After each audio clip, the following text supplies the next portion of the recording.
Bismillahirrahmanirrahim. Assalamualaikum warahmatullahi wabarakatuh.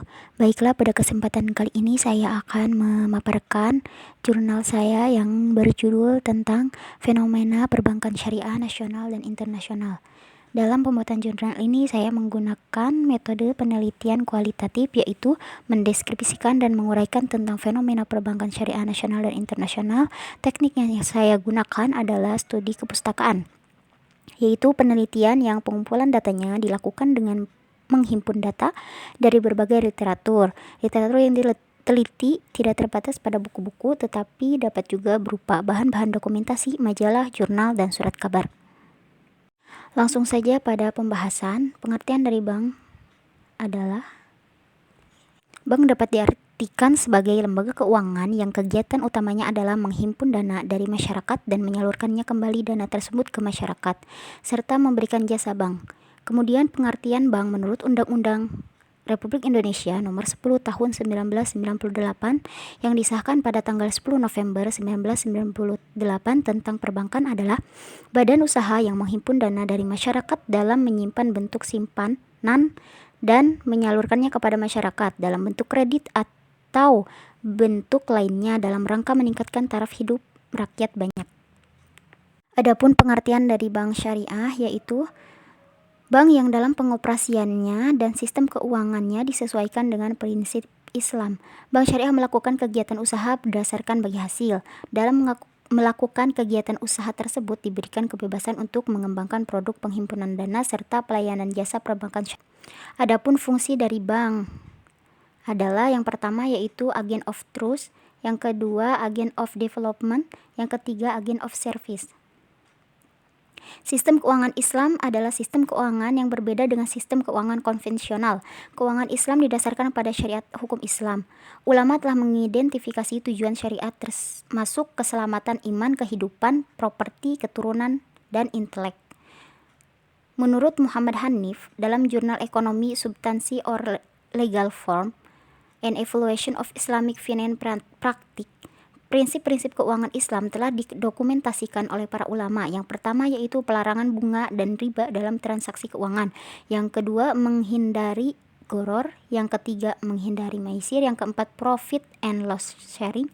Yang kelima, pendanaan untuk bisnis yang halal.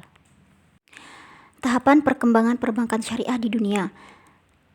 Ada 4 tahapan. Tahapan pertama dimulai ketika sebagian ulama yang tidak memiliki pendidikan formal dalam bidang ilmu ekonomi, namun mereka memiliki pemahaman terhadap persoalan sosial ekonomi pada masa itu, yang mencoba untuk menuntaskan persoalan bunga. Kemudian tahapan kedua dimulai pada akhir dasawarsa 1960-an.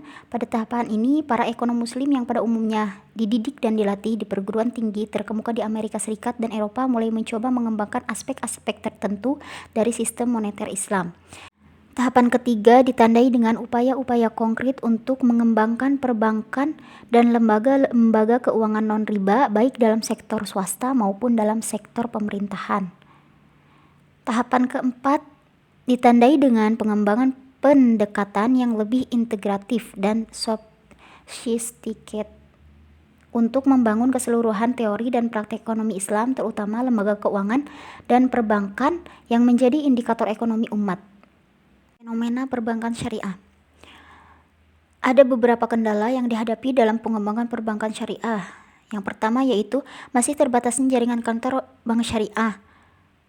Kemudian masih terbatasnya pemahaman masyarakat mengenai kegiatan usaha bank syariah. Yang ketiga, masih belum lengkapnya ketentuan-ketentuan tentang kegiatan usaha bank syariah. Yang keempat yaitu masih terbatasnya sumber daya manusia yang memiliki keterampilan teknis bank syariah. Kawasan Asia Tenggara berdasarkan pada riset-riset terkini di bidang perkembangan keuangan syariah memiliki peluang menjadi kiblat dan model pengembang keuangan syariah di dunia. Indonesia dan Malaysia memiliki reputasi yang cukup baik di dunia internasional dalam bidang pengembangan keuangan syariah. Untuk mencapai ekonomi yang kuat yang merupakan tujuan dari ekonomi nasional, maka diperlukan perbaikan-perbaikan dan program-program yang menuju sektor keuangan dan perbankan syariah yang berbeda dan sehat. Pasar modal dapat melengkapi peranan sistem perbankan sebagai alternatif sumber pembiayaan sehingga ikut mendorong terciptanya peningkatan pertumbuhan ekonomi nasional. Peningkatan kekuatan hukum yang akan yang akan menimbulkan rasa percaya dan aman di mata investor dapat berinvestasi di perbankan dan pasar modal. Banyak yang harus diperbaiki dan disesuaikan dengan kaidah-kaidah syariat Islam.